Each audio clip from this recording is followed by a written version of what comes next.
Good evening, good night, and welcome to Mindful Life 533. I am your host, your co-host on many nights, Nathan Springer. Thank you for being here.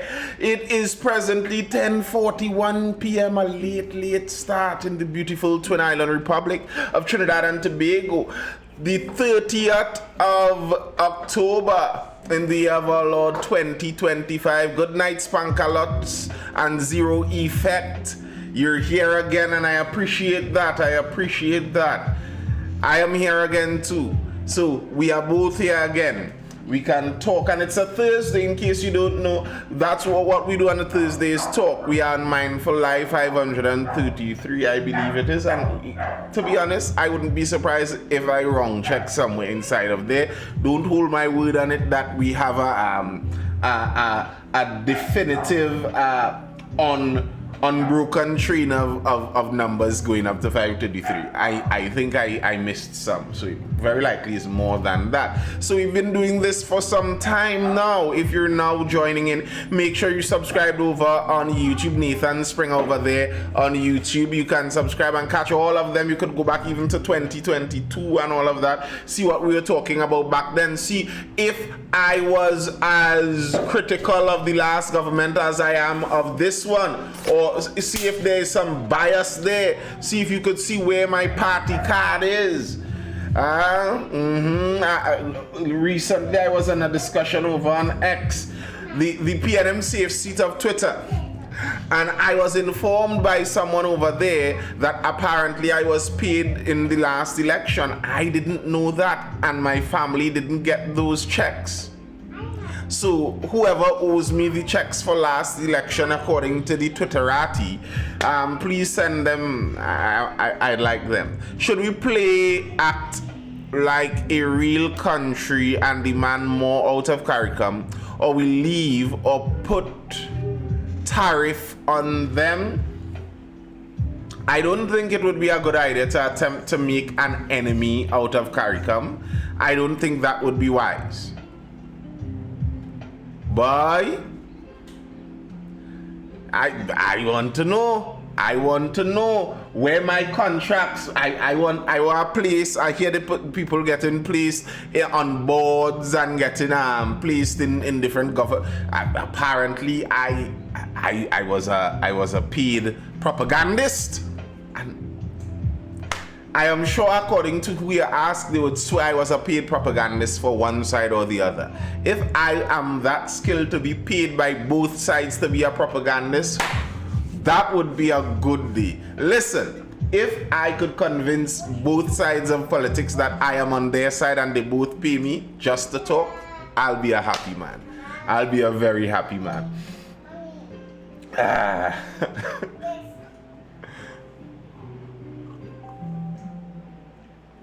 But yeah, I don't think your uncle did it and he won big time. Lucky uncle. I don't actually think that it makes good sense to try and make an enemy of CARICOM. And if we are going into CARICOM as a socialist kind of idea where everybody gets the same even though we give differently, then CARICOM is not to our benefit. But if we're going into CARICOM as a trading block, then CARICOM is to our benefit to a large extent. That's just factual. For some reason I can't stop laughing when I heard they said you got paid. Boy, me too. The man was very sure. He was very sure that I was paid. I wasn't. I don't think I was even approached. Like, I may have been approached, but maybe the approach, the response they got from the approach, they said, I think this might be the wrong guy to do this with. So, no one actually offered me money. No one. I never even got the offer. Never even got the offer. Do you think the hurricane in Jamaica was because of Dubai cloud seeding? No, I do not think so, millionaire. I do know that there can be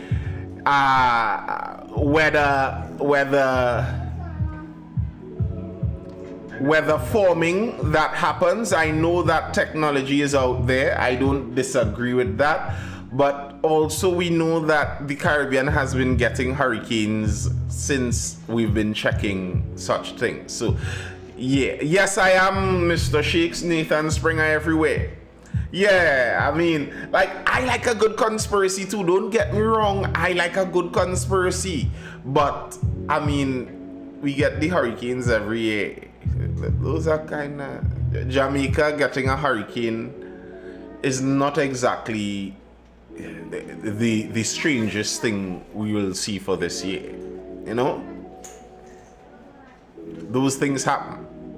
Seeing how uneducated people get jobs make you want to not pay taxes. Well, I think taxes are an abomination.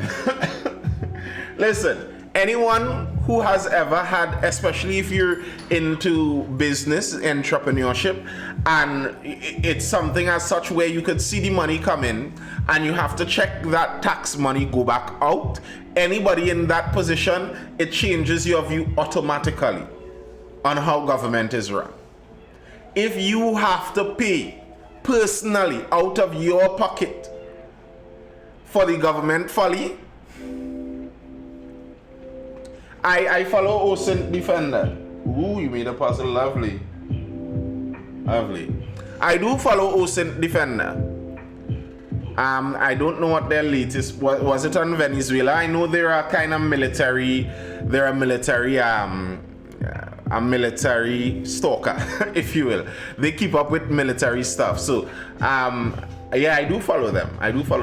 At once I think I actually joined their Telegram, but then that was getting a little heavy for me, and I feel they would have tried to rope me in to go and fight for Russia or some kind of thing like that. So I say, you know what? Let's just look at them from a distance, you know? Let's not get too hot and sweaty in all of this. Something that our Prime Minister needed to learn from, you know? You could watch from a distance. No need to get in on the inside and getting muddy with the players and all of that. No, just sit down and relax. Look at the thing unfold. Look at the thing unfold now. I don't understand why. Totally unnecessary.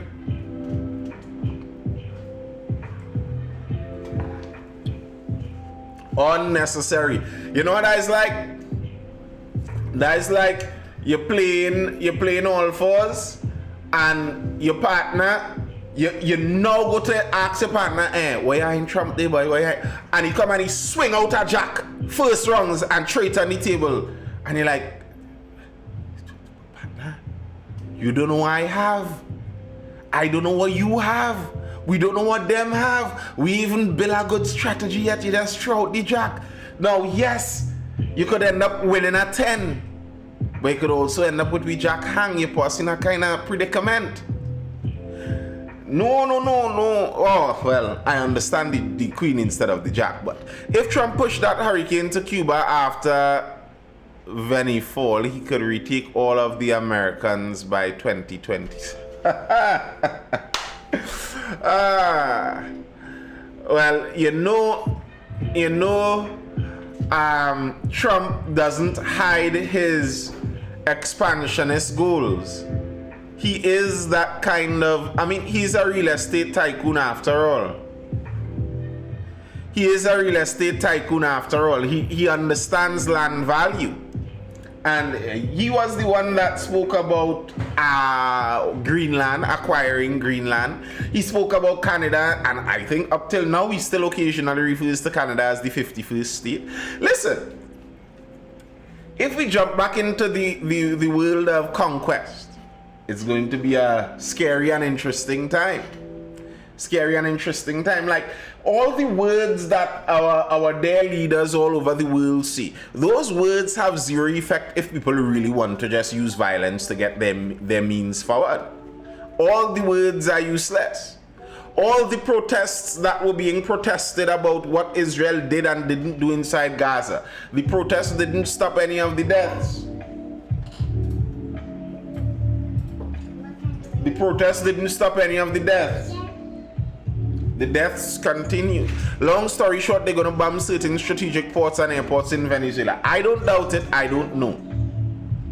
I don't know. I know that Venezuela is worried. They are worried. But I think the more difficult thing for the US in Venezuela is figuring out the political and the social strategy. I don't think it's a difficult military strategy. I don't think it's a difficult military strategy.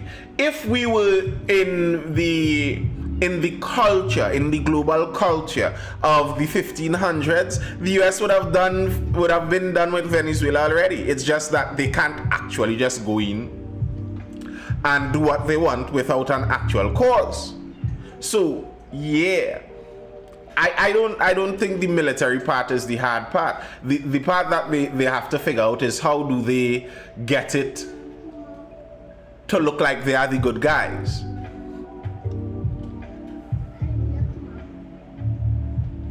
After the meeting in China and talks, do you think China will still defend Venezuela? I never thought China would defend Venezuela. That was never my thinking.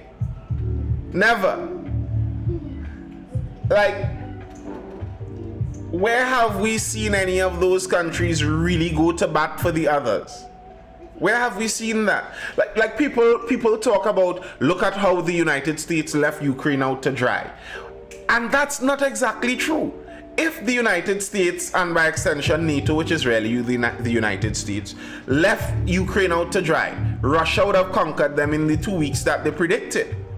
They have been pumping Ukraine full with just enough ammunition and munitions to keep them fighting and keep the war going. So the US is helping Ukraine way more than China and Russia helps any of their other proxies.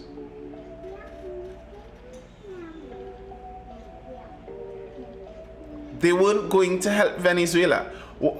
They may send a plane load of some ammunition for them.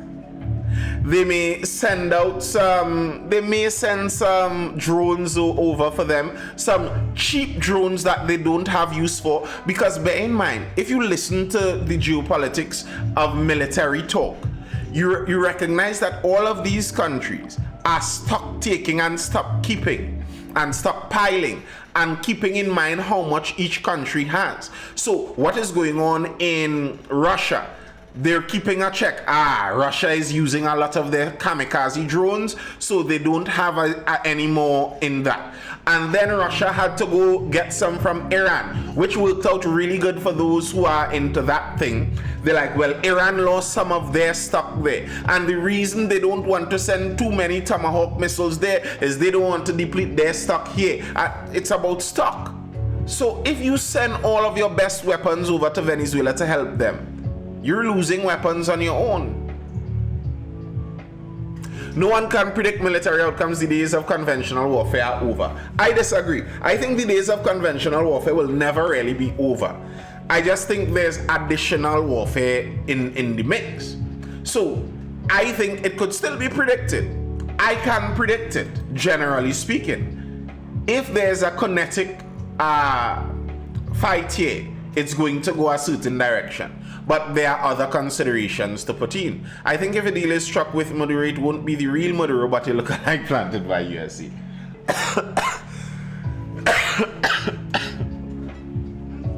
Okay. Maduro is getting very nervous, though he should be. And with good cause. Maduro has all reason to be very nervous. As it stands right now, the nature of the situation we are in, Maduro can be assassinated at any moment. There's a $50 million US bounty on this guy's head. It's 50 million US, I think it is. That's enough to tempt some mercenaries into making a try-in. That's a lot of money. He has good reason to be nervous. Good reason. Good reason. But yeah, I don't think Russia nor China could do it for 50 million. Well, call up a team, jump on a pirogue, head over to Tukupita, and see what you could do. The days of the UN using CARICOM as their globalist pet project and voting bloc is about to end. I would hope so. But with Ms. Motley solid in that position, I am not sure that that is the case. Ms. Motley enjoys that kind of thing. If I had the know-how, I'd give it a try. So I might say take Maduro. Maduro isn't hiding. He's out in public. I mean, he's in public in a country that he runs as a dictator. And if you're a merc going to do that merc work, it's because you want the money to spend. Mercs aren't ideologically driven where they would go in on a kamikaze mission where they know they're not coming out. Like,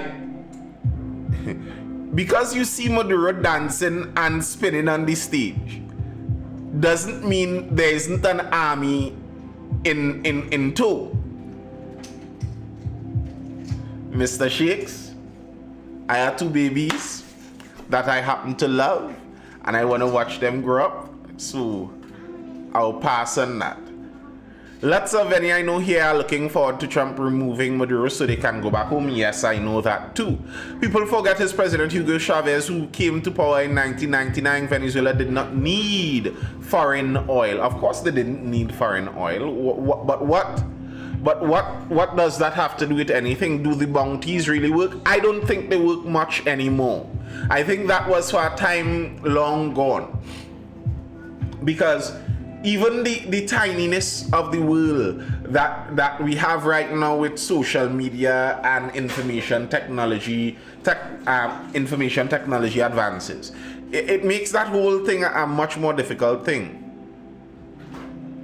In 23, Maduro hired some American MERS to make the CIA look bad.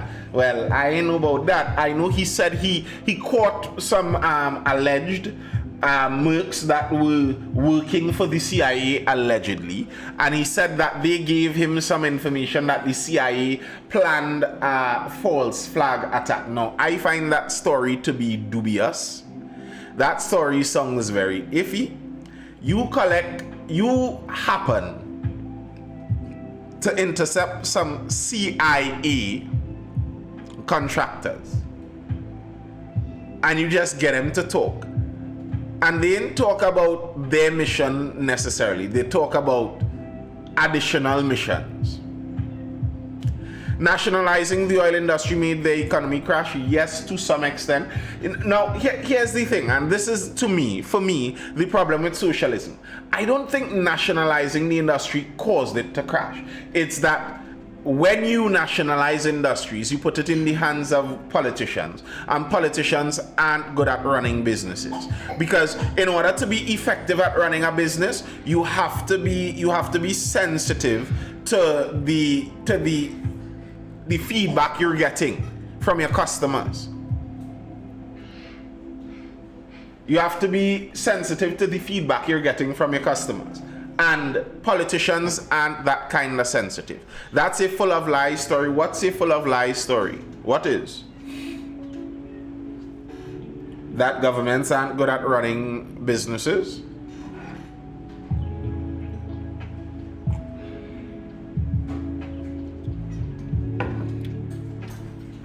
Pushing out American billionaire oil tycoons caused it to crash. That's the reality. You know, Sword. There are some realities that humans hate, but they are realities. Yes, there are some billionaires and millionaires who are billionaires and millionaires because they got it from somewhere else. But the reality is, many billionaires and millionaires are billionaires and millionaires because they are good at doing certain things. They are good at running businesses. Those guys with the tiny hats that were getting a lot of back talk and trouble for the last 3 years or so. You know, where there's a home country and there's a lot of confusion and conflict with that. Those guys have been put out of many countries all around the world for various different reasons. But in some of those occurrences, when you look at it, when they put them out, the countries begin to crash. Because merchandising skill is merchandising skill.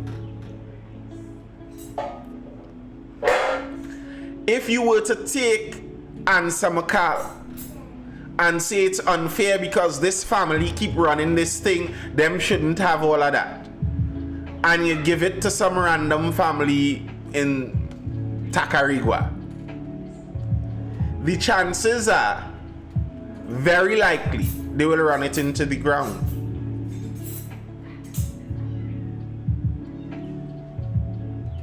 That's just reality. You get into government and say, well, I don't like that these foreign billionaires making all this money off of my people's head. I'm going to take it all from them. And you recognize taking it all can't make the resources come. I don't disagree with you, but some try to sugarcoat the reality of how powerful these men are. And here's the thing. Here's the thing with that sword. There are two sides to it. There's the side that I spoke about where there is some skill. They are good at it. They are good at some of these things. And then there's the side where they are, many of the times they are also ruthless. Many of the times people in those positions are in those positions because they are ruthless. So if you kick out all of these billionaires and seize their assets, you would be a fool to believe that they won't attempt to hurt you in the process too. And can you blame them?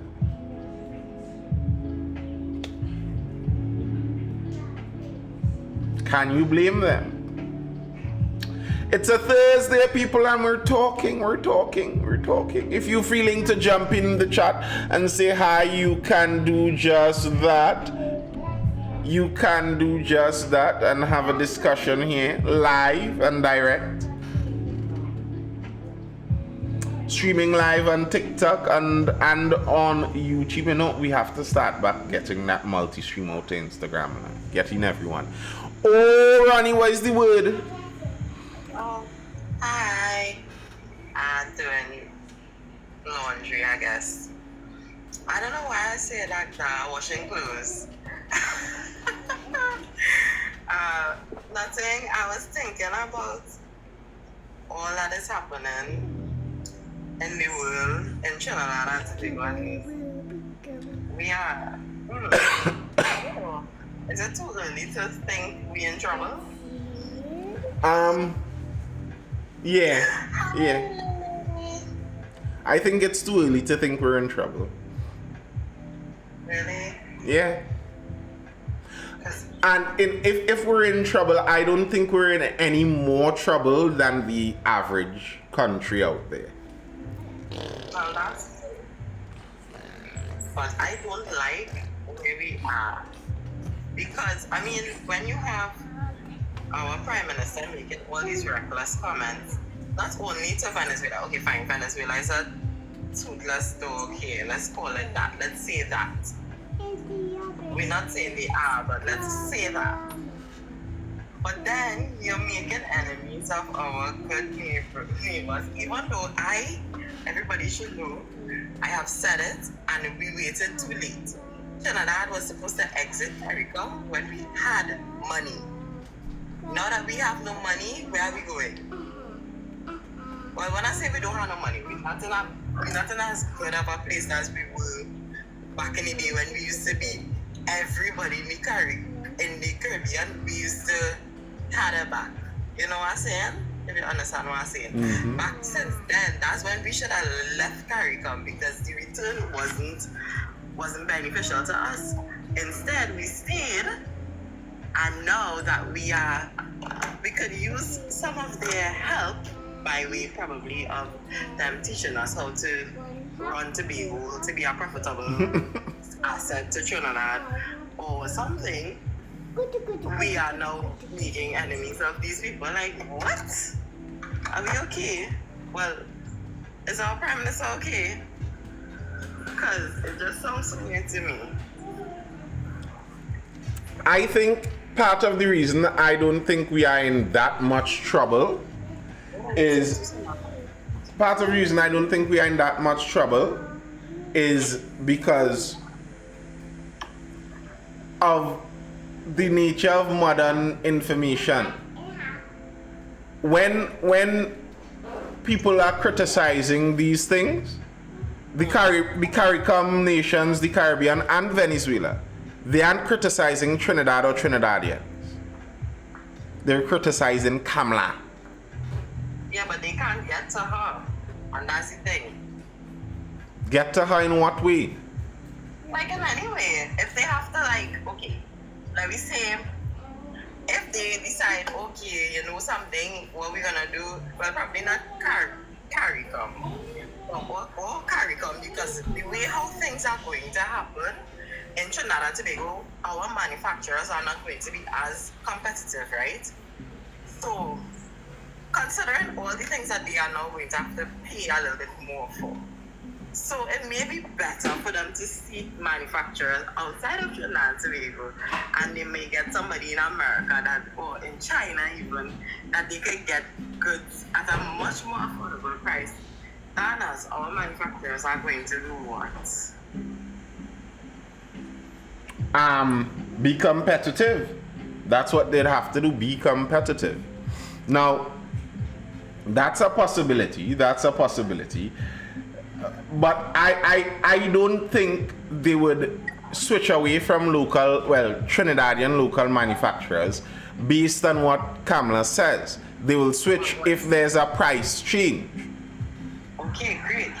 If she does do that, if she does want a tariff, which don't make sense to me. It never made sense to me, but nothing she says makes sense to me.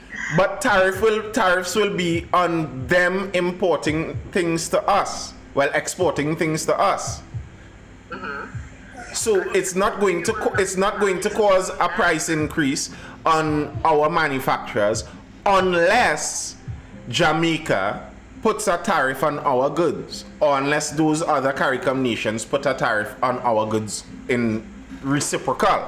And if they do that, put a tariff on our goods, force our goods to be artificially more expensive, and then go to a foreign producer, a foreign manufacturer, and buy an even more expensive good, their population would revolt for that. That will be just a manner of raising prices on the population for what? For being angry with Kamala? So she raising prices on us for what? Raising? Take power. Because she has the power to do it. Now, I don't think we should just throw a tariff on CARICOM nations. But I am not sure that is going to have a massive damage on us like that. Because what she's attempting to do, and a lot of what she's attempting to do, is stolen, let me not say stolen, is borrowed from the Trump playbook. And what she's attempting to do, it seems, is use the fact that we have more cards than them to play in a trade war. We have more cards, so. Okay, well, I mean, yeah, she can play that. We have more cards to play in a trade war. But the backbone of our economy is withering away. It's hanging on by a string. Foundation our economy is built on is cracking and falling apart. Funny what you know. That man is worried. Listen, okay. Based off of the last bit, or just now, let me just respond to this person who's saying what I know, right? Based off of the last budget that we had, I don't know if all you realize how bad this is going to affect our manufacturers.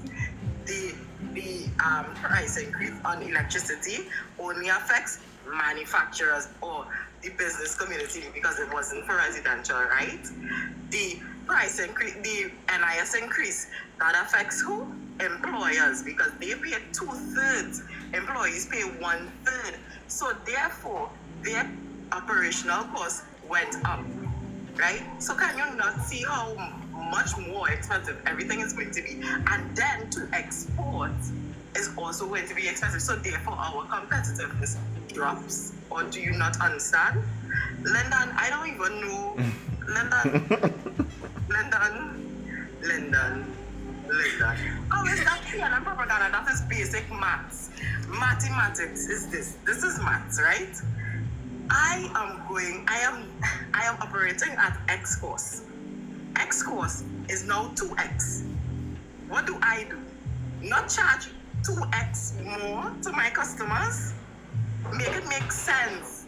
If NIS goes up and employers pay 2/3, employee pays 1/3. If I employ 1,000 employees, what does that do to my NIS bill? What does that do? Let me say something here. I not Lyndon, apparently Lyndon, you're not reading the chat, right? Because I'm not taking you alone. If you take on Lyndon, trust me, you might get aneurysm. Me, my head, I don't know. My head good. Let me say our Prime Minister wants to play the tariff game with the rest of CARICOM. This could either go in our favor or it can backfire. Yes. Take for example, the software company NVIDIA, or whatever the name I can't pronounce it properly, and China. Yeah. They sanction China not to get no chips. Then they come to argument, okay, sell them second tier chips. China bought the second tier chips while one of their companies were working on making a chip of their own. And they made a chip of their own, and China banned all their tech companies now from buying any of the NVIDIA chips. You can no longer buy those chips. So now NVIDIA lost a 50 billion or 500 billion market. So tariffs don't necessarily have to work in your favor, even though you might have market dominance at a particular point in time. Mm-hmm. Correct. If that place decides to be innovative, you could feel sick. Tariffs put another factor into the equation, but that doesn't assure that you're going to get the answer you want at the end. Now, to be fair, as a government, as a leader in governance, the vast majority of your decisions are like that. Nearly no decision is certain about the outcome. It's about what you think, what you hope, what might be a prediction of what the outcome might be. So you're working on the balance of probabilities. And on the balance of probabilities, I don't know. I don't know what tariffs they want to put on. I don't know. I think I'll have to see that first to know. Because I'd like to see what would they tariff coming in from CARICOM. And if they're tariffing things, if they're putting a tariff on things that we don't produce locally, then all you're going to do is increase the price of something that people want. I don't think that's going to go over well for them. Because like the idea of tariffs in the protection side would make sense if you have a local, producer of cocoa. We have our own local cocoa producers.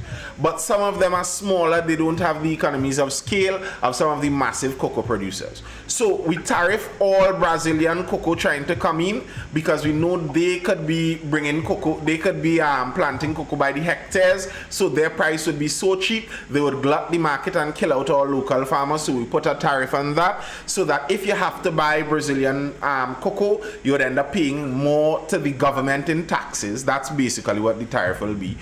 More money goes to the government in taxes in order for you to get that, or you see the price so high and you say, you know what, let me buy the local product instead. So you give the local product a price point benefit.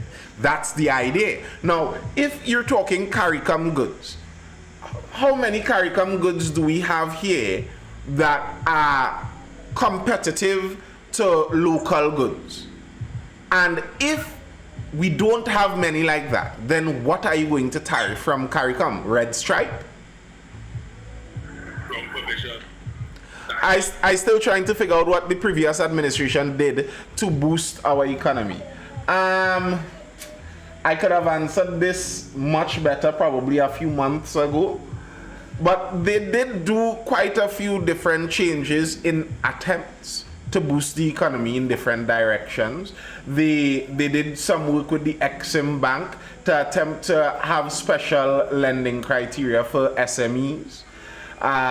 They facilitated export, that basically you just had to contact them, and through government institutions they would facilitate export of different. They did various, I mean, every government tries to, you know, anybody telling you that this government did nothing, they're lying to you. They've already drank the Kool-Aid of the other party. It's not true. Every government does something. I would unsure some Kool-Aid and then I'm going to say in a propaganda about here, right? At the end of the day, we had a 30-year gas deal, a 30-year gas deal that was sabotaged. I say it was sabotaged. People colluded with foreign entities and sabotaged it. Now, we have no gas deal, none. So, as far as I am seeing, what was there, there's nothing anymore. Where's the downstream sectors going to get that gas from? Where is it going to come from? They don't have a clue. So when people quoting this party color we want to continue riding on. And it's not even to their own benefit at the end of the day. Not even to their own benefit. What are we going to sanction for the benefit? Dashing? What are we going to tariff for the benefit? Dashing? Are we going to tariff? I don't know. As someone said, wrong provision. And you know, people make light, for example, of the yams that they brought from Africa, from Ghana. And that's not a bad thing. The problem with those situations is that they didn't utilize it. A unique, well-suited strain of yam entering the local market could be a massive benefit. Yam grows pretty easily without much effort. If this is something that is marketable, it would have been great. It's just that it was made a little furor over it and then forget about that. That's the nature of how those things go. And then they were building greenhouses down in Tucker Valley to help with some of those yams. They started this year. They were supposed to build quite a few of them. But as governments change, do you think those greenhouses are going to finish? And then people would be like, but whatever happened to it? Well, governments changed and the vision changed. Why are people allowed to say nothing is being ventured in the energy sector? I mean, they could see what they want. I don't think nothing is being done in the energy sector. We lost 2 deals that looked tempting with Venezuela, but as I said previously, I don't think we lost anything, at least not yet. The real loss of those deals would be when the situation finishes with the United States and we see where the chips land, because as it stands right now, we don't actually know that we're losing any deal.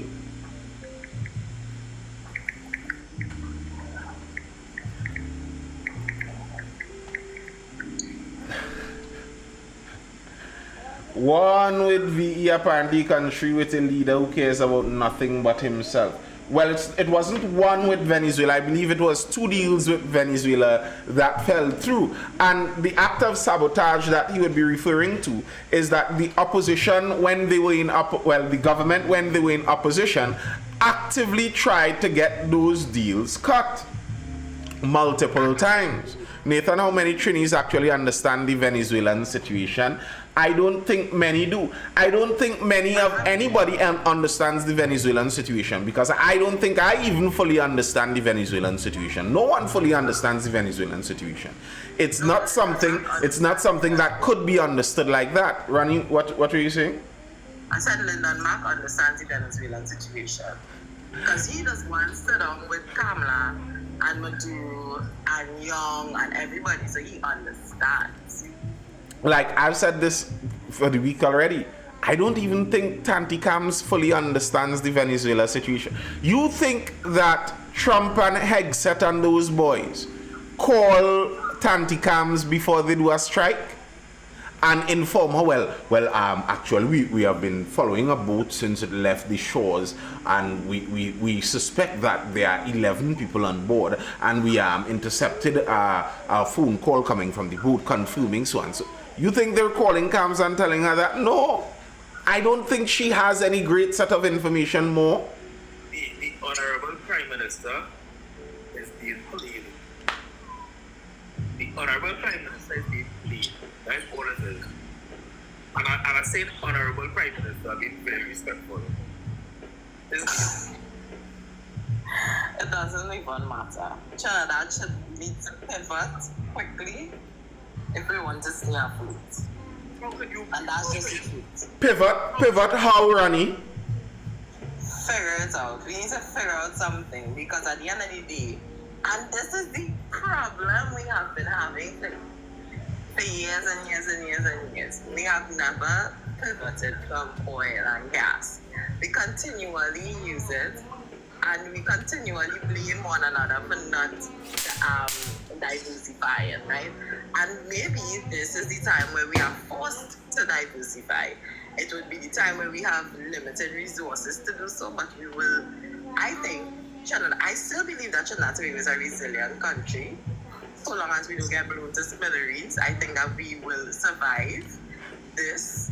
Why people think, explain to me. I hope I don't have a normalcy bias just saying that some of these things are impossible, and I don't think so. And I'm not saying it's impossible that Trinidad gets hit in some kind of violence. But what makes you think that Trinidad would be attacked? What makes anybody think that? Can someone explain it to me? What gives people the anxiety like Trinidad is under threat of imminent fire? I think if that, this is, as you said last night, you had made a great point.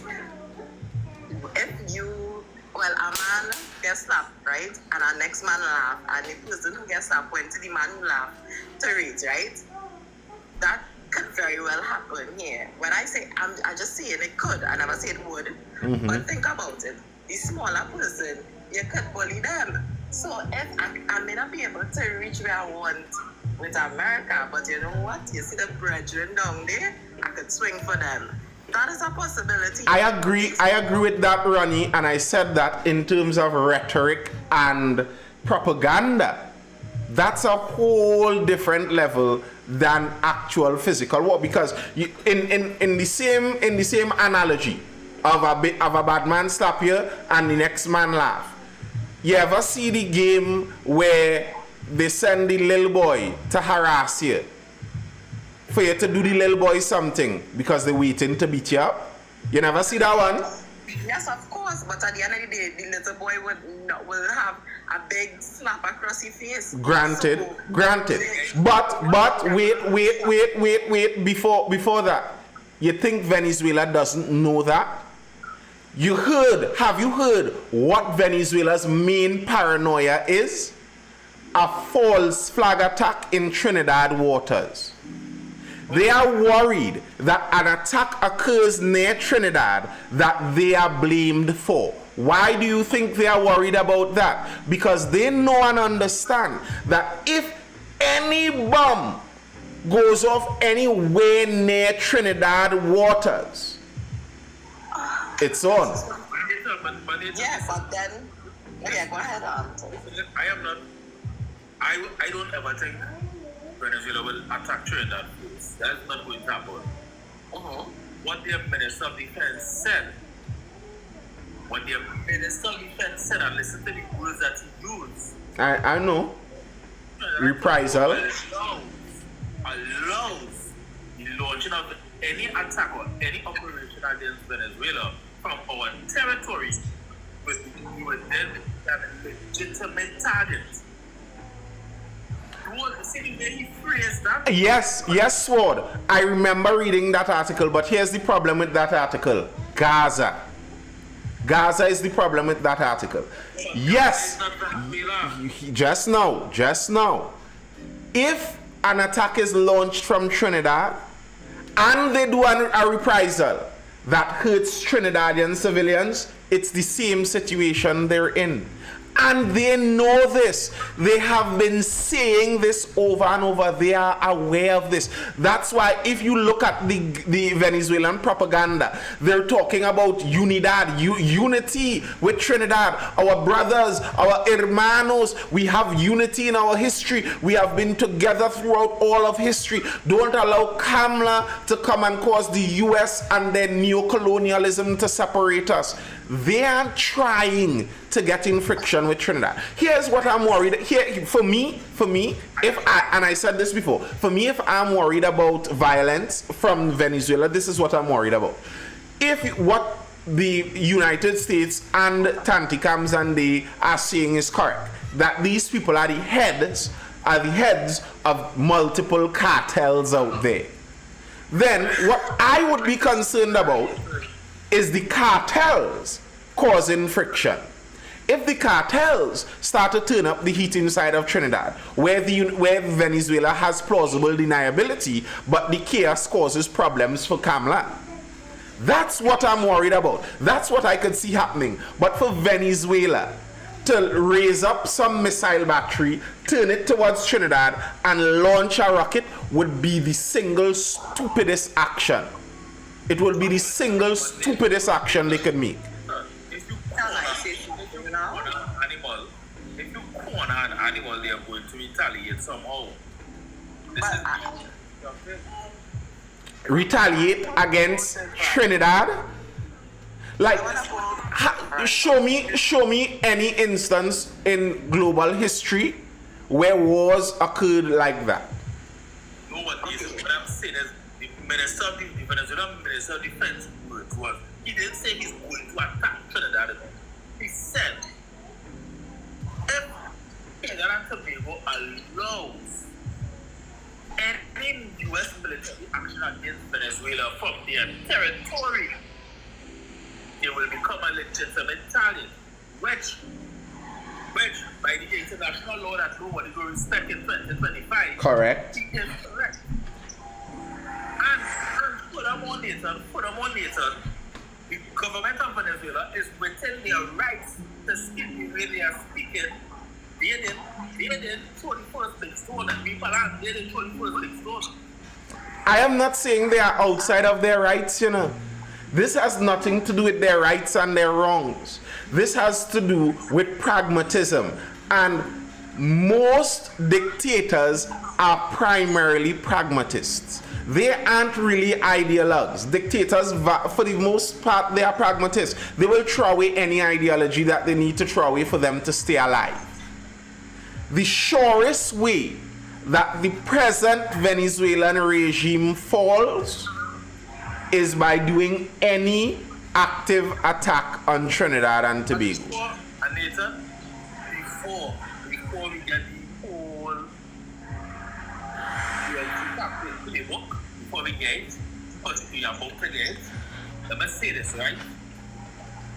History has proven to us that United States government, one specific United States government, is not to be trusted when they come and tell the world that leader over here, he does that and the other. It should prove them to be disgusting liars and manipulators. Well, the problem is no government is to be trusted. No government.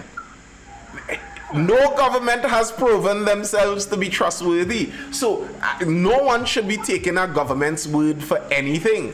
That's not wise. But as I regularly see, many people, I think it's a fault of growing up watching cartoons and superhero shows.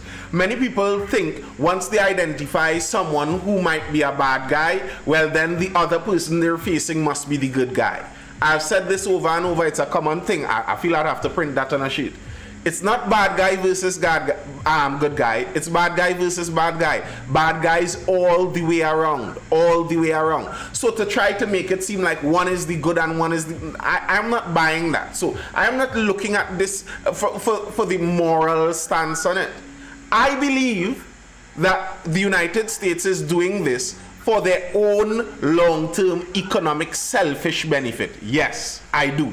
I also believe that Venezuela may very well be perpetrating flooding us in the Caribbean with drugs and flooding the United States with drugs and violence for their own selfish benefit. Those things aren't mutually exclusive. They can both be true at the same time. I can believe that Tanti Kams is trying to play a power play that would allow her and her party to build much more power in the coming years and maybe give her a legacy she could be proud of in the future through this game that she is playing here. I believe that. But that doesn't necessarily mean that she is murderous and just wants people to die. I could believe that she also believes the United States is inhibiting drugs because the local drug market shows that they are obviously inhibiting drugs.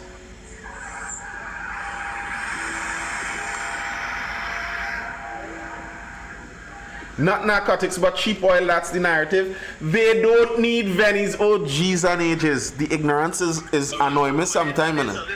They don't need Venezuela for cheap oil. Beating up Venezuela is not how they get the oil. Yeah, go ahead. Listen. At the audience, quote-unquote, doing the narco thing, which, whatever. Which is what? Whatever. I really don't believe it. If the audit Wait. Well, nah. That's where I want to ask. So, what boats you feel they're blowing up? You believe they're fishermen? Let me tell you why I bring it practical. I'll tell you why I don't believe it. As a Trinidadian, in the few years I've been conscious of myself and around certain environments, I have known when drug boats sink out there or drugs are thrown overboard on certain sides of the island, we have seen kilos washing up on the shores of Trinidad and Tobago on our beautiful beaches. That's when it happens either in the Gulf or happens on the southwestern side. No, not on the southwestern but side. all of these boats are blowing up in the Caribbean Sea. That current on the Caribbean Sea goes west. Oh my God.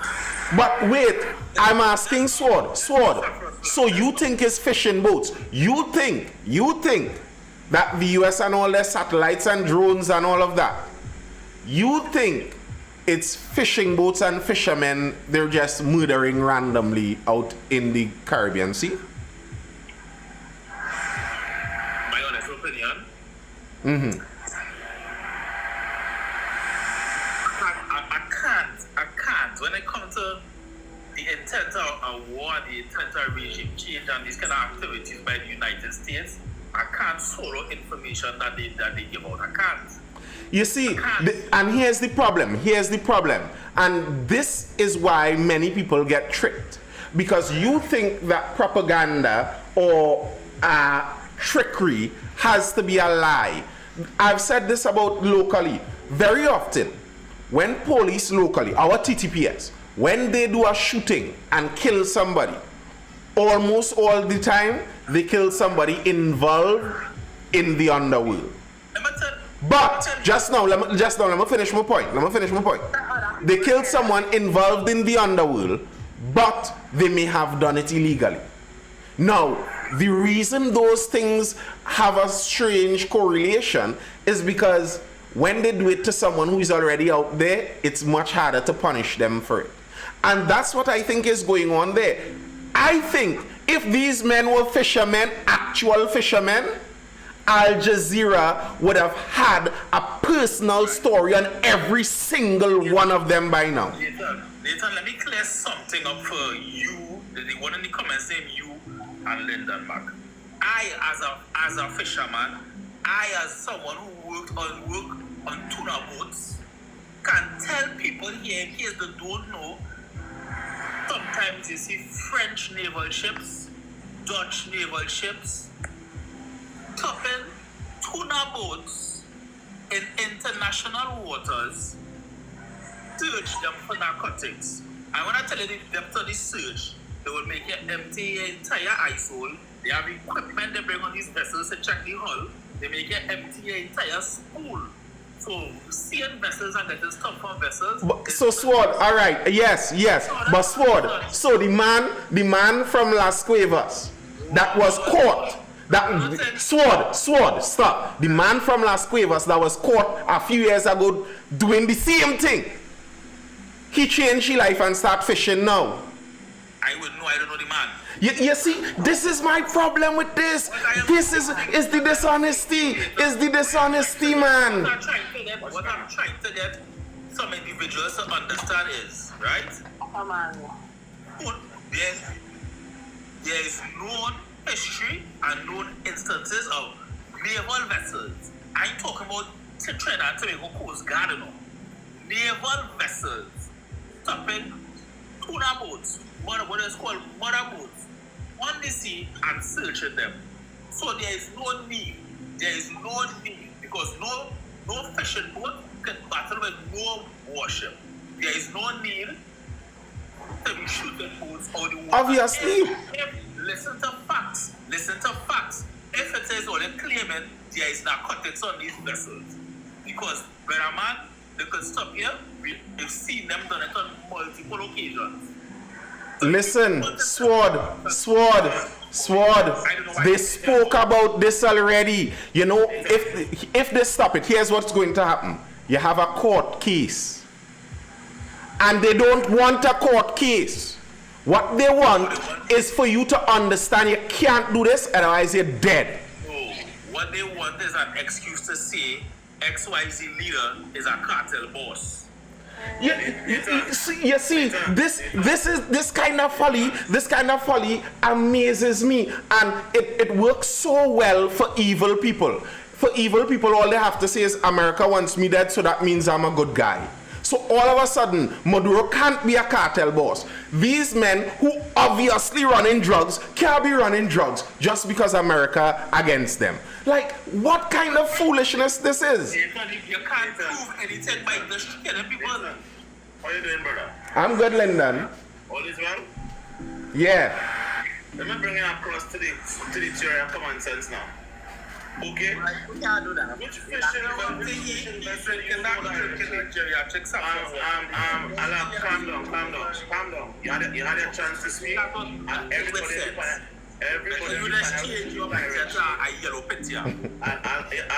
Everybody heard you on the panel for the last 15 minutes. Calm down. Just put a yellow picture. I'm listening. Which fishing vessel you know that operates with 4 engines? Them ain't fishing vessels. You don't even have to ask. You don't even have to go down. You don't even have to go down the convincing route. Relax.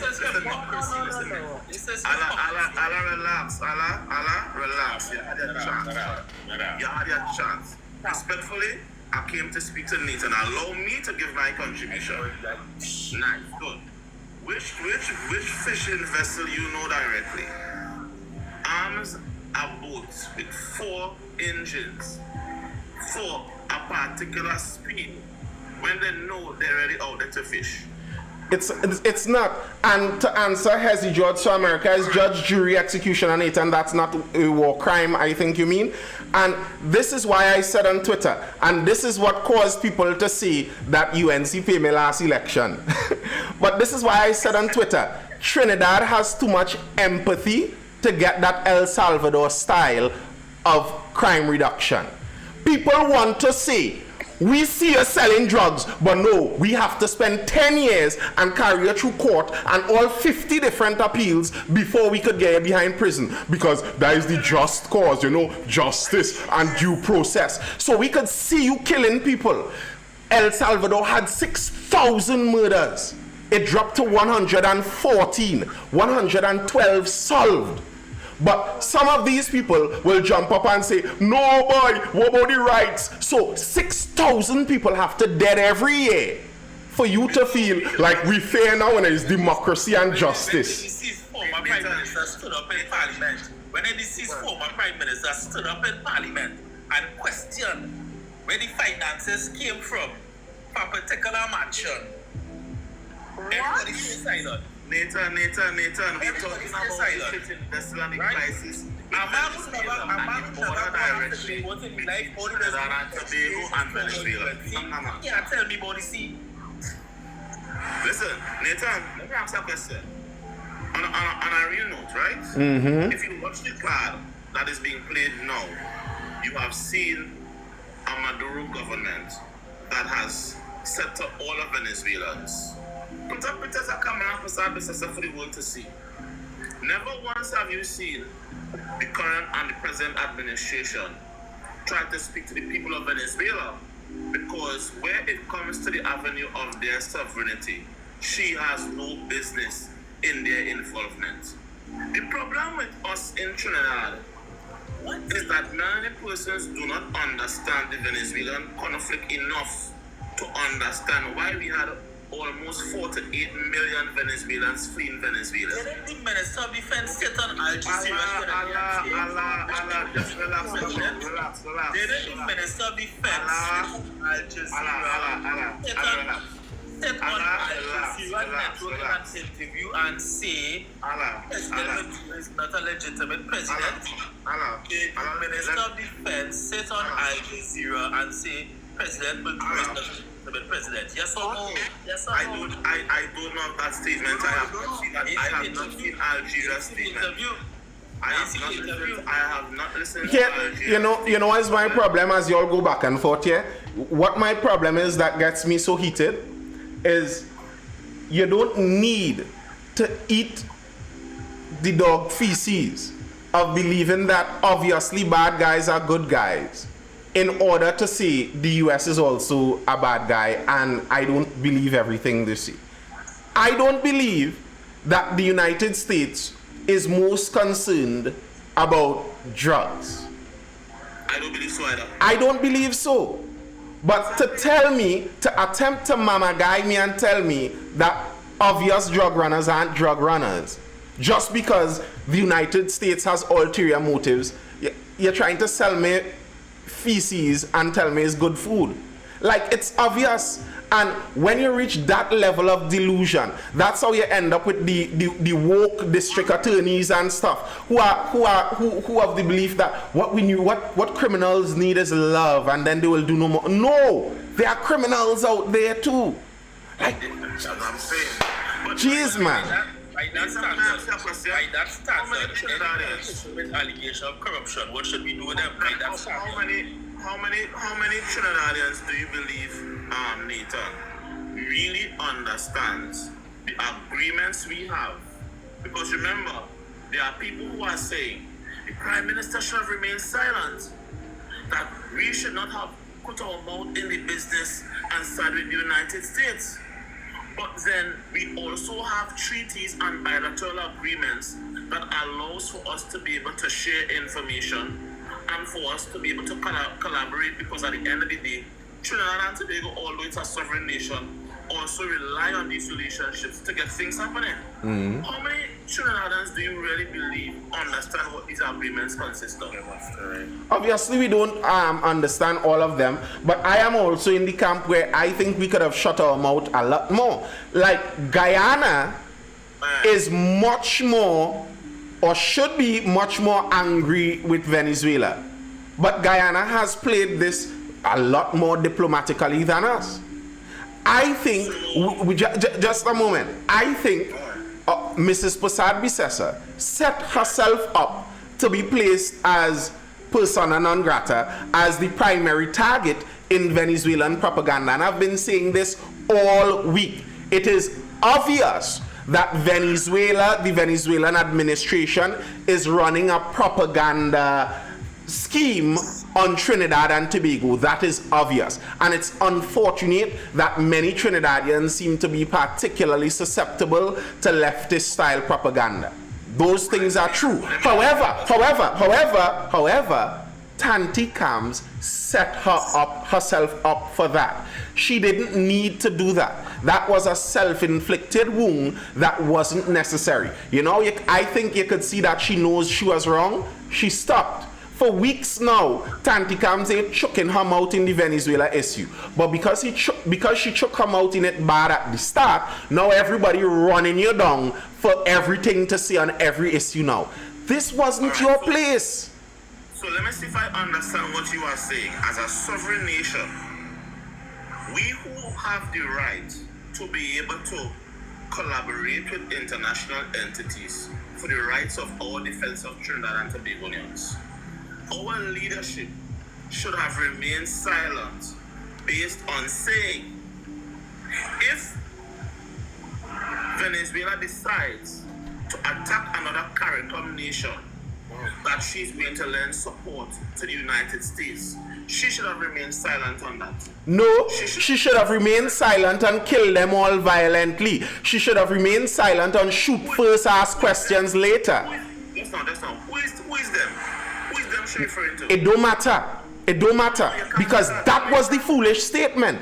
You trying to contextualize this statement now, months in hindsight. If you wanted to contextualize that, you had to contextualize it while you were saying it. Oh, no, I am not saying. I understand that this is a ticklish situation and we are dealing with international waters, and I don't know where all of these boats are. But as for me and Trinidad and Tobago, our view is that anyone perpetrating these heinous acts against us have now they have forfeited their right for life and peace and happiness. So I understand what the Americans are doing. That's how you'd be diplomatic.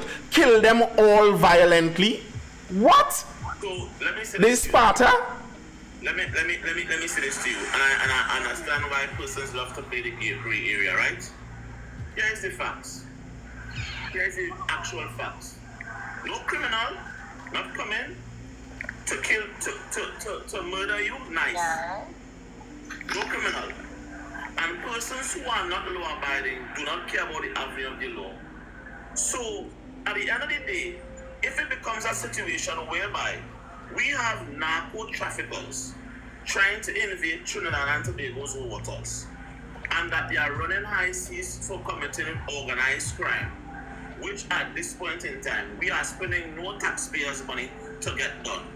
And the Americans have that information. Her statement is directed to narco traffickers, not to Venezuela. And this is why context is very important, because what you are now trying to, people will run away with this illusion that, oh, her statement was directed to the people of Venezuela. She never said that. This statement was made directly in context to the ships being bombed in international waters.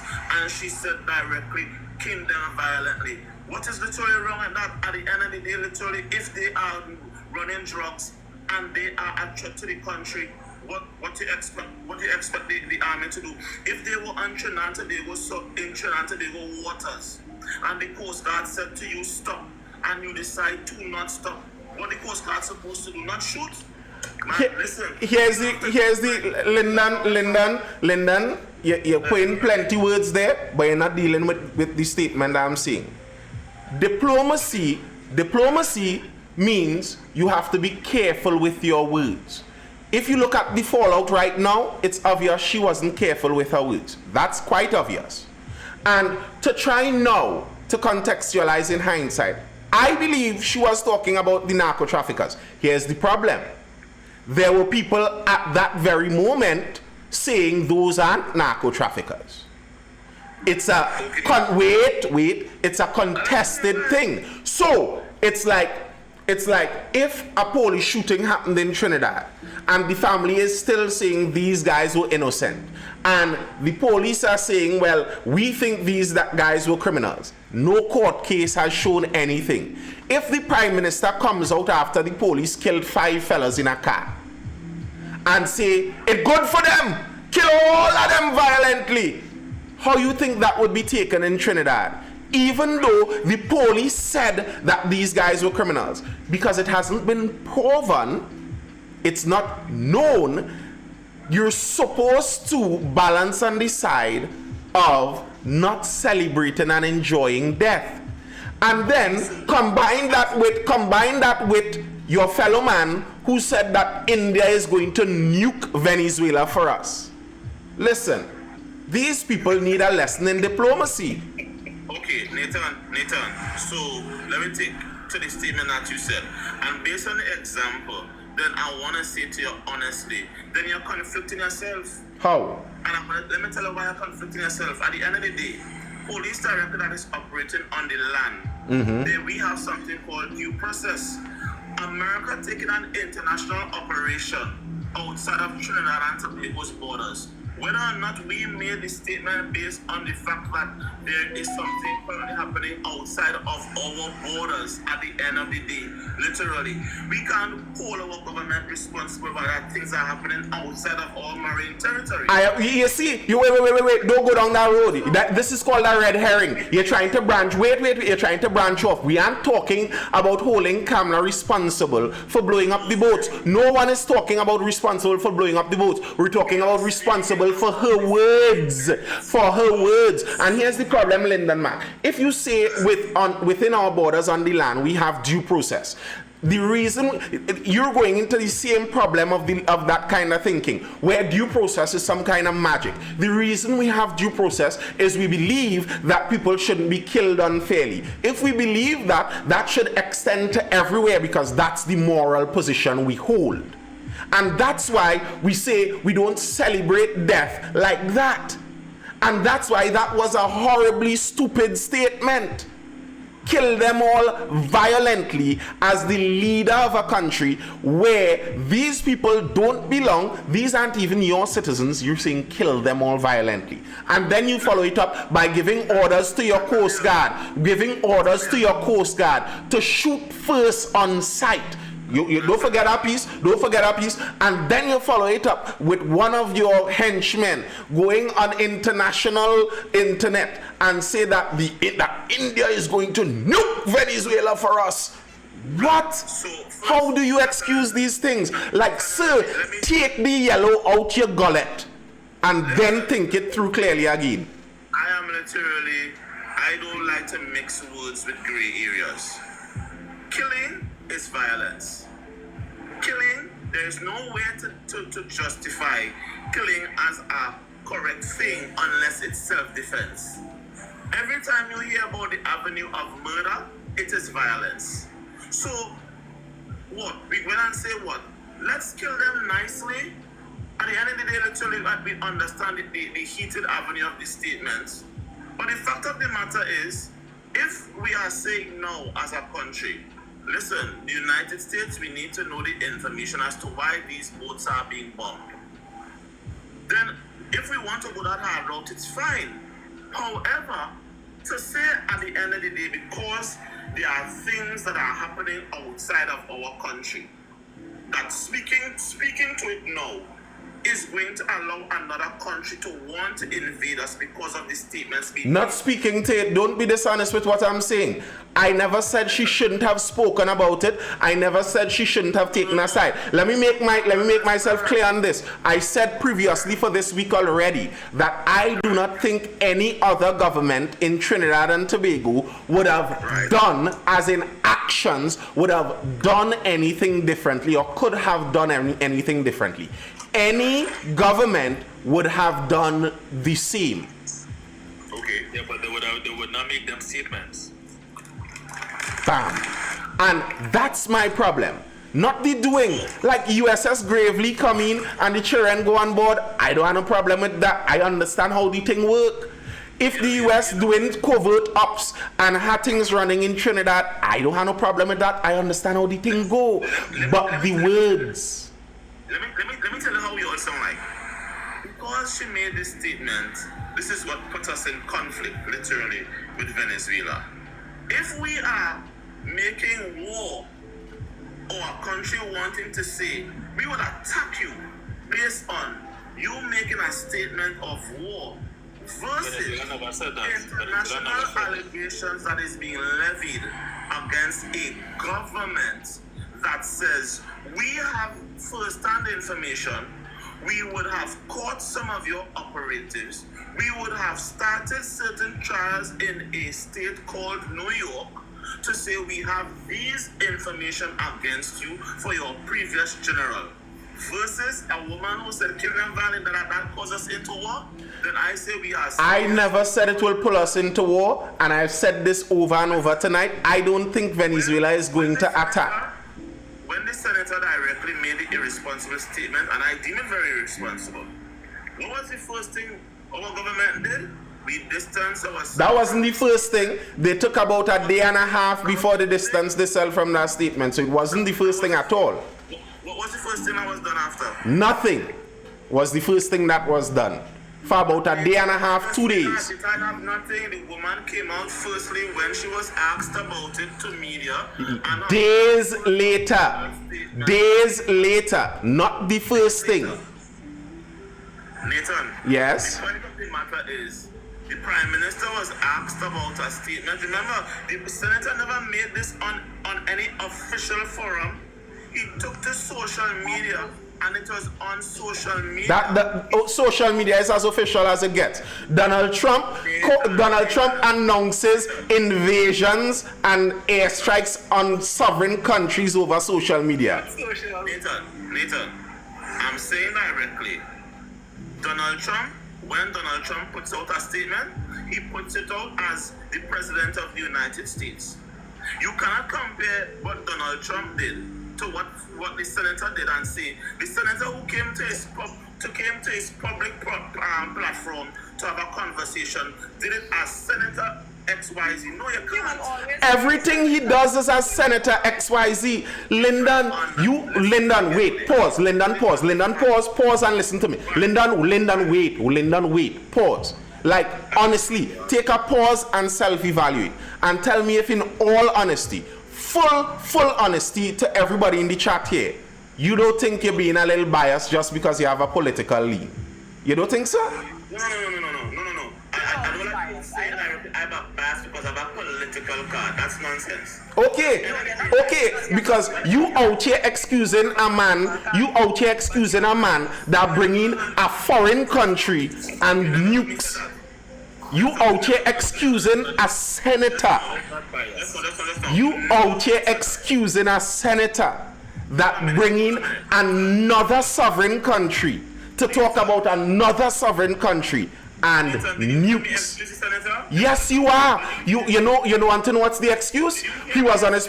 Yes, I'm telling you where you excuse him. Let me tell you. You want me to tell you where you excuse him? You excuse him when you say he went on his private platform. He was just on social media. You're attempting to excuse him. You're attempting to belittle the gravity of what he did. Nathan, that's nonsense. At the end of the day, literally, I came out and I said the senator's statements was irresponsible. I definitely said that on this platform. I also stated directly, where it comes, you said directly, the statements were made days later. And I stated to you directly, it is one thing to come and say as a senator, we are addressing in my official capacity as Senator Philip Edward Alexander to the nation of this XYZ. That was not what's done. Let me know BS today. Every time Donald Trump goes to his public media to give announcements to the American people, we definitely know he does it under the capacity of the office he holds. Philip Edward Alexander is known for coming on social media. How we know that for Trump, but we don't know that for him? How we know that for Trump, but we don't know that for him, Lyndon? Can I finish? Philip Edward Alexander, before he went into office, literally would have been coming on social media night after night, even before the general elections, to talk about social issues. But Trump did the same thing. Trump was tweet champion since before he entered politics. So just by your same reasoning, nobody is supposed to take Trump's tweets as a presidential tweet because he was tweeting all along before he came into politics. All right. Okay, I understand your point there. I get you. Why attack Lyndon as being biased, but the other two people biased as well? Maybe they are, But you are seeing bias in them right now because they are speaking against something that you favor. I don't doubt that they are biased, but right now in this conversation, I don't see something to question their bias on. And as I said at the start, we are on Mindful Live 533. I've been doing this for years, even when the PNM was in power too. So you could go back and see if I question biases in different directions and all of that and all of that and all of that. But we're talking about this right now. And to me, as I've said before, I don't think the moves are bad. It's the words. And it's unnecessary because here's why I say it's unnecessary. I don't think we got any positive result from that. I think if we wanted to suck up extra to the Donald Trump administration, we could have done that still more diplomatically. Simple like that. I will literally say to you, I have looked at Trinidad and Tobago for a while, and I will say to you, based on what I am saying now, I think literally if we went either way, it would have been damn if you do and damn if you don't. Because we are not a nation directly that makes decisions based on the facts and the way the facts are presented. It's not about the who, how, why, what, and when. It's about if I like you and if I don't like you. And if there's a possibility that you are doing an evaluation, you are going to be labeled either way. You're for this party, you're red. You're for that party, you're yellow. I'm saying, if we are talking about the facts of the information, no problem. I welcome the facts. So far, I have seen the Venezuelan government come out to directly give accusations to Trinidad and Tobago's sovereignty. Who took the time to challenge the Venezuelans' information regarding that says Kamala Prasad-Bissessar and the current government is colluding with the CIA? Who took the time to champion that information? Nobody. And now we are saying that because of statements being made, these are the things that thrust forward us into tensions with two sovereign nations. Although we have had several agreements on the table for years, literally. We have health vessels coming here from America. When they come and they give their supplies, nobody questions it. But automatically, now that they are here for whatever reasons, as part of our treaty agreements, we are lending aid to the United States. It is part of our sovereign agreement that has always been there. And you know what, Nathan? I have literally said this and I'm going to say it again. If Trinidad and Tobago so believe that this is irresponsible, then let Kamala Prasad-Bissessar and this government come out on all of our treaty agreements. And then let's see who is coming to aid us. No, Lyndon. We will be saying and singing a different tune by saying, Lyndon, you're not arguing with me here because I've said this over and over. Because I've said this over and over. I don't see any government would have done any different moves. I don't think so. And I don't expect so. And I don't want so. I don't want our government to stand with that weird Latin America leftist socialist communist group. I don't want that. I don't agree with that.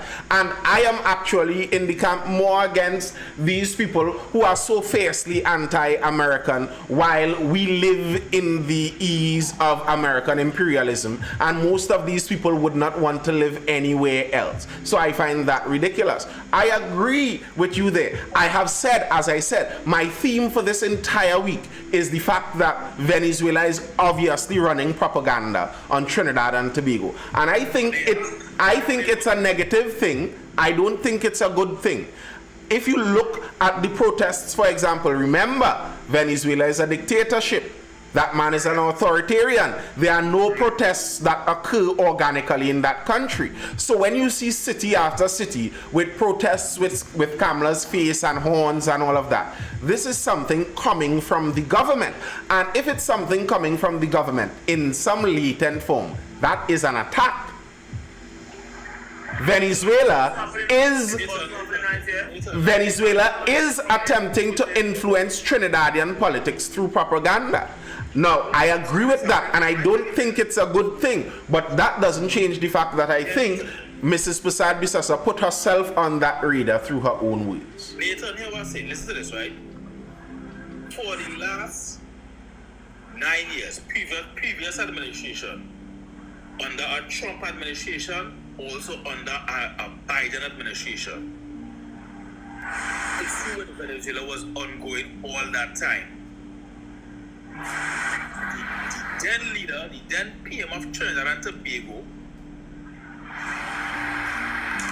walked a very tight diplomatic line not to offend either side.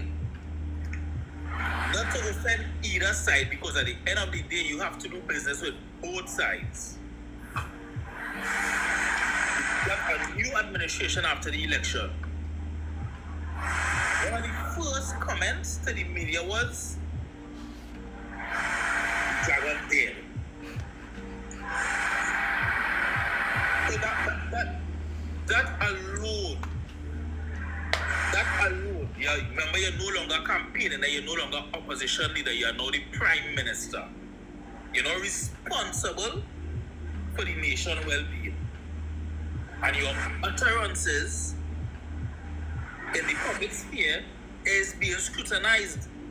It's being scrutinized. It don't matter whether some people like to hear that or don't like to hear that. It don't matter if he is an old person. It don't matter if he is a pensioner. He is the prime minister. We don't care how nice a lady he is and how nice a person he is. You are the prime minister of a nation. Correct. You know what is so ironic about that statement?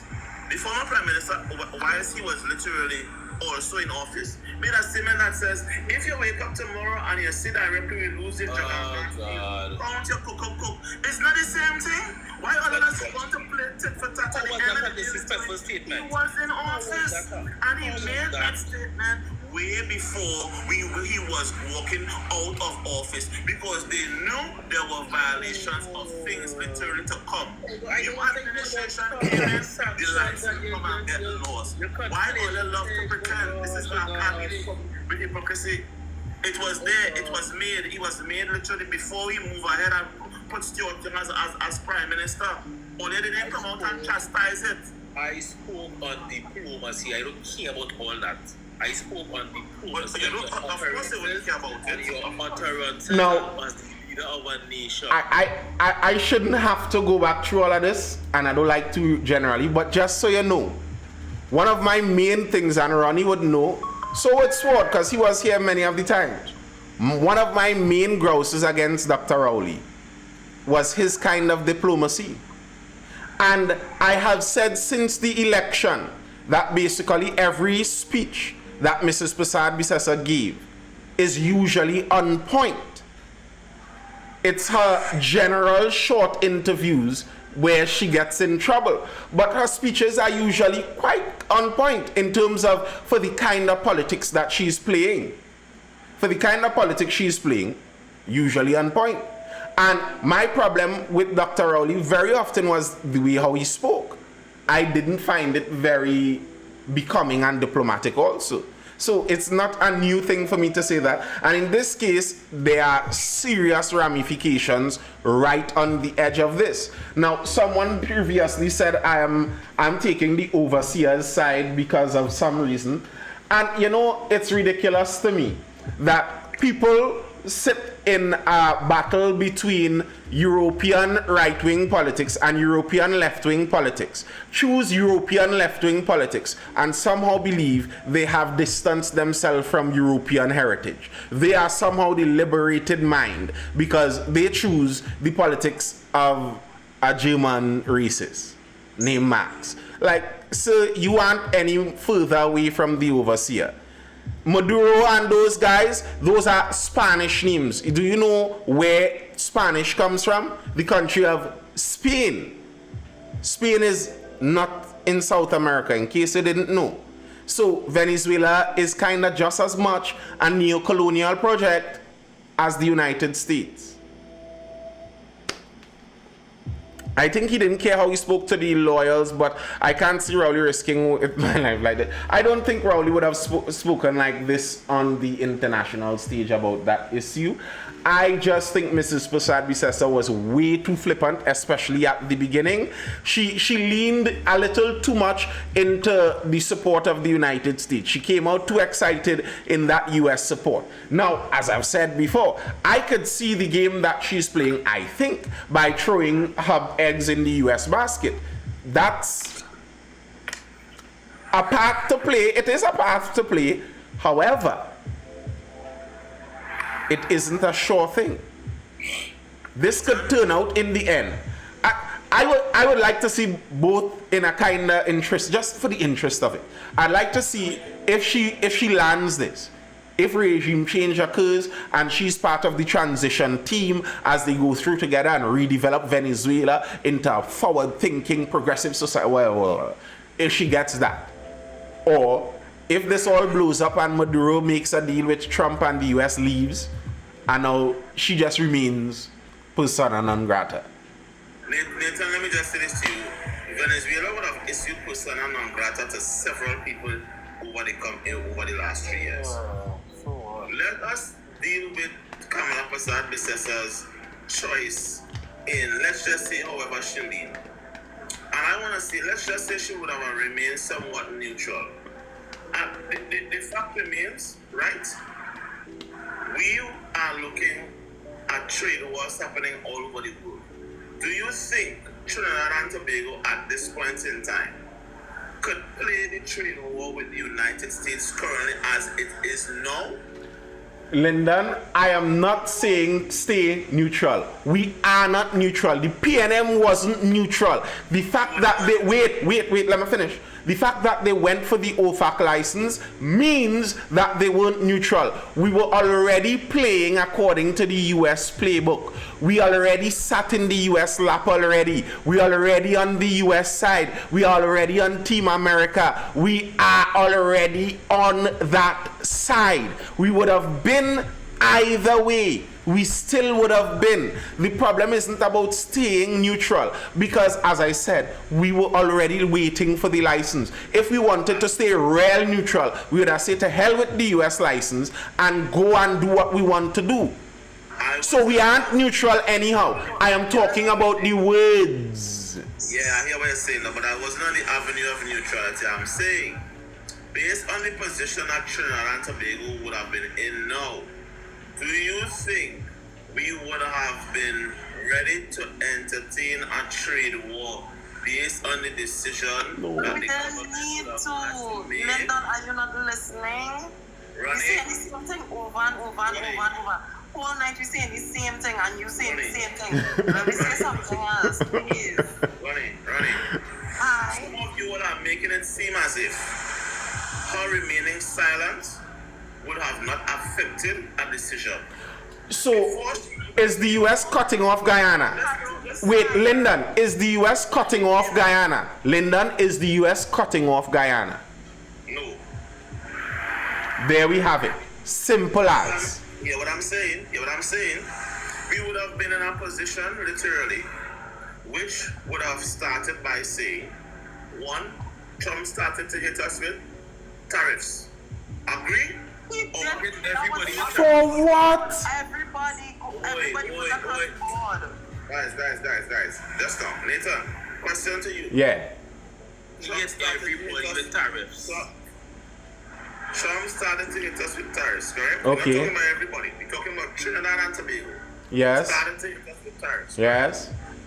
These tariffs were done literally before the statements were made or after the statements were made? Before the statements were made. This stupid question. No, it's a question. Yes or no? Before. So if I'm now trying to get on a side which would allow us to temper the waters at some point, you're talking here about trying to cool some tempers, and she would have made a decision to now go to the United States and have certain conversations in order to temper those waters, correct? Yeah. No, All right, so there you Yeah. have it. Everybody could sit on their side to see how they will think. It's only when you're in the fire and you're there to make the decision is when the decision that does So, but wait. What does her America trip? What does her trip have to do with her words? She was going to take the trip anyway to discuss those issues. She didn't have to bump her. You think that Trump and Rubio only like her because she speak that kind of violent talk? Listen, I am not saying to join the Bolivarian Republic of Venezuela and go on Team Venezuela, Cuba, China, Russia. That's not what I'm saying. Because as I said, we are already on the other team. We are already there. Listen, you could have even probably shown more support in the back channels. Let the US know, listen, we are actually opening our waters for your nuclear submarines to move through. And you know, if you had shut your mouth, nobody would even be paying attention to Trinidad waters to look at what we're doing in our waters. Like, you could have played a part in the thing as normal. We know what's going on with the alleged CIA base that they say building big in the Guyanese jungle. We know anything about that? No. Why? Because Irfan and them know to keep them out quiet. You know, I love the conversation, and you know, I can only wait for the days to see how this is going to play out. As I remain heavily based on what I am seeing, we would have never been neutral. I can answer Lyndon, please. Lyndon, I have a question, please. And rather, whether or not we are shut him off, as I said before, it would have been damn if you do and damn if you do. Okay, Lyndon, wait. I have a few questions to ask you, right? Right? You have questions? Why? The tariffs that were placed on Trinidad and Tobago, were they placed on anybody else? Of course. A lot of countries got tariffs. Oh, okay. So it was not specifically done to us because we were buddying up, quote unquote, buddying up with Venezuela, right? No. Right. So now that we have buddied up closer to America, have they reversed those tariffs? No. So then what are you saying? What did we cozy up to them to do in your great grand scheme of things, calming waters? What does that have to do with anything if nothing they have done to us in the past few months was reversed? Have they reversed have they relaxed their visas for us? Have they given us any indication that they would do anything for us? Did we not literally? Or maybe, no, Lyndon, answer what I asked. Lyndon, answer what I asked you because I realize your thing is... No, just wait. I realize your thing is you do not answer when people ask you. You ask yourself our next question and answer that. I'm asking you a question. You are asking me a question and then you have to allow me to answer the question. You got to dictate to me how the question is to be answered. Well, after dictating the question, that is not the question I'm asking you. Ronnie, you asked, what did we gain, literally, from the avenue of cozying up to the United States?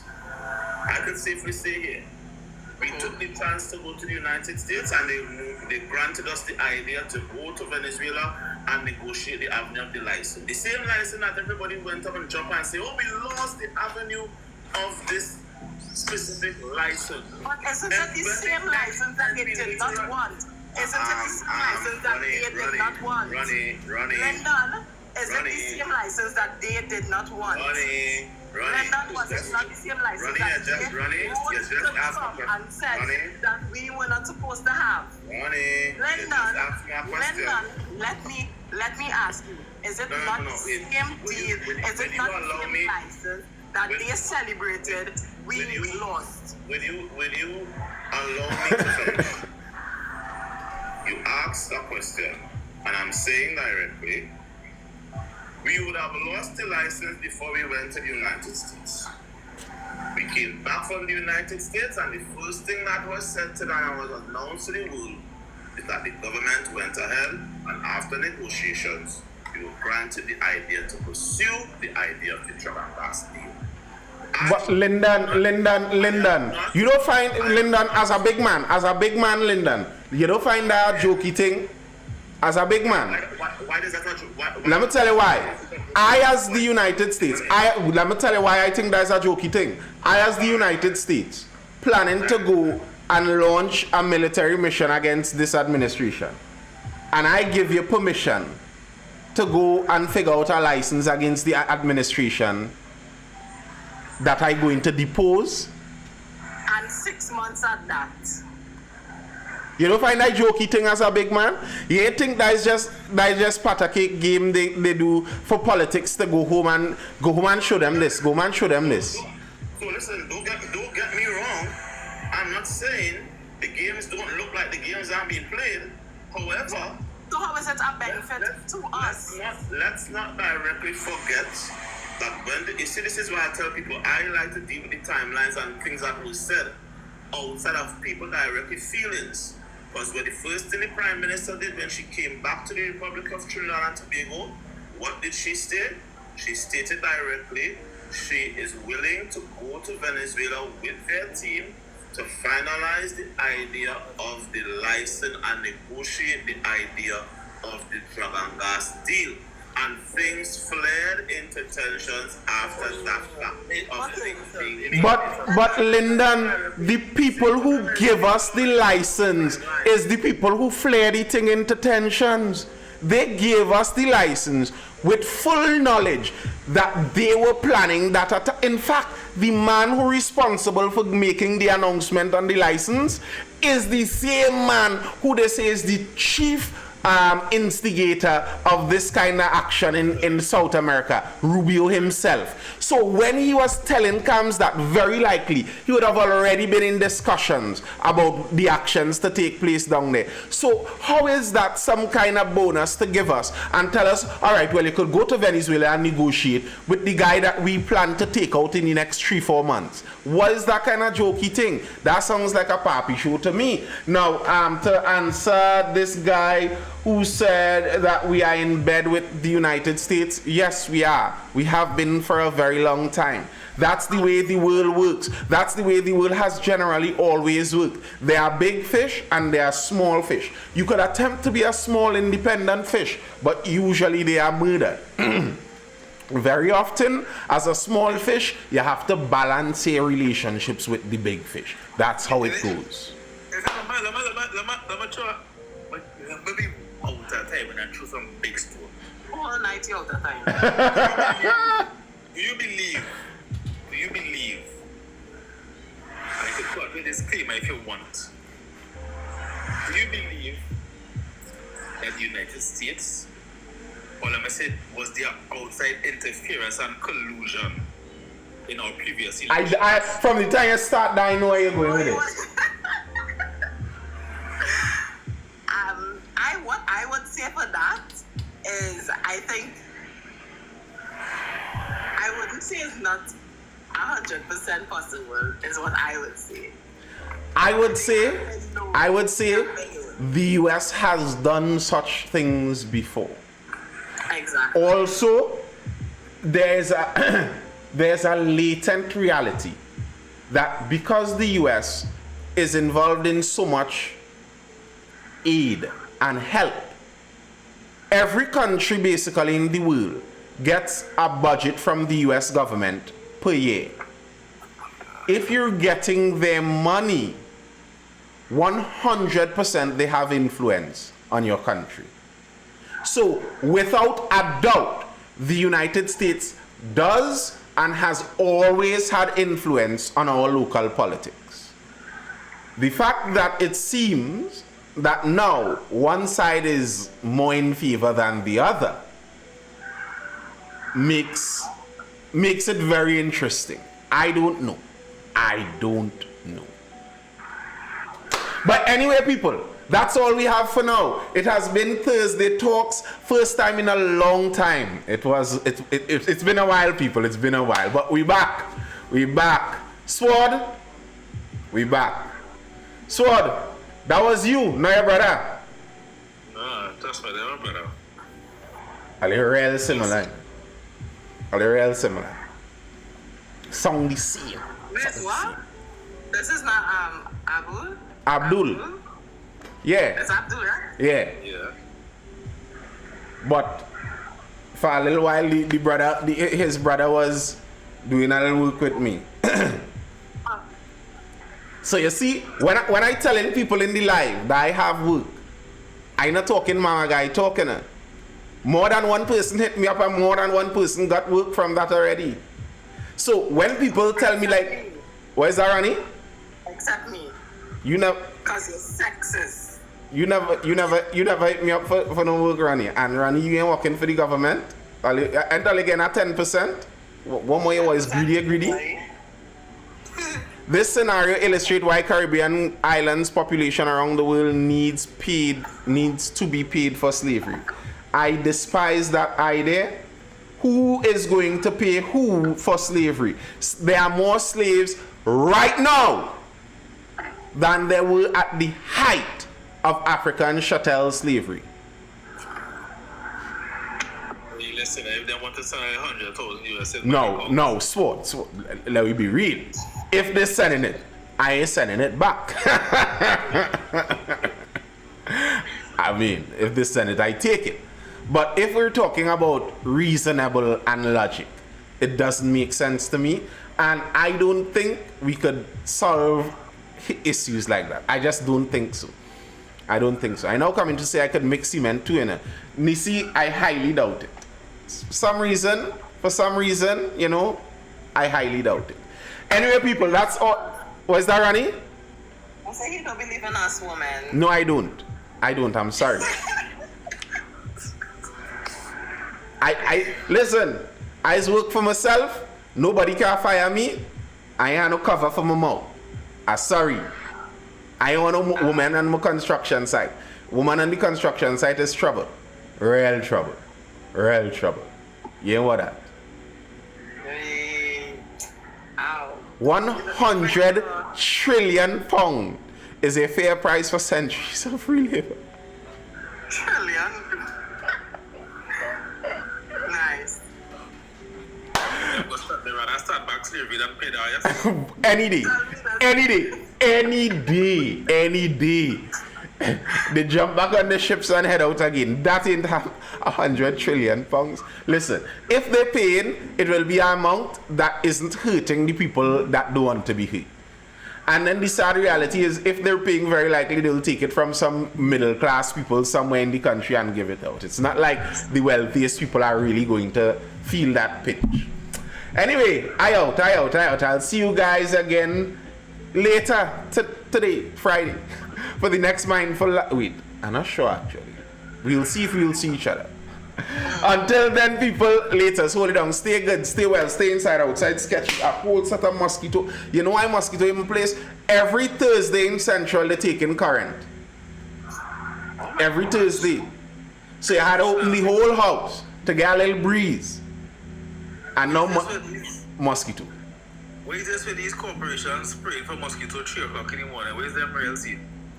They ain't spray for mosquito. 3 o'clock in the morning. 3 o'clock in the morning. So Where's this them probably seed? like 5. In the morning? In the morning. Nah. That cow will get a big stone. How you spraying toxic smoke 3 o'clock in the morning? In the morning. Nah, big stone had a pass. I bet you they ain't passing by me. Only it was nice. Yeah. Bye. Latest people, hold it down. Bye. I'm out. Riva, see you over there on YouTube.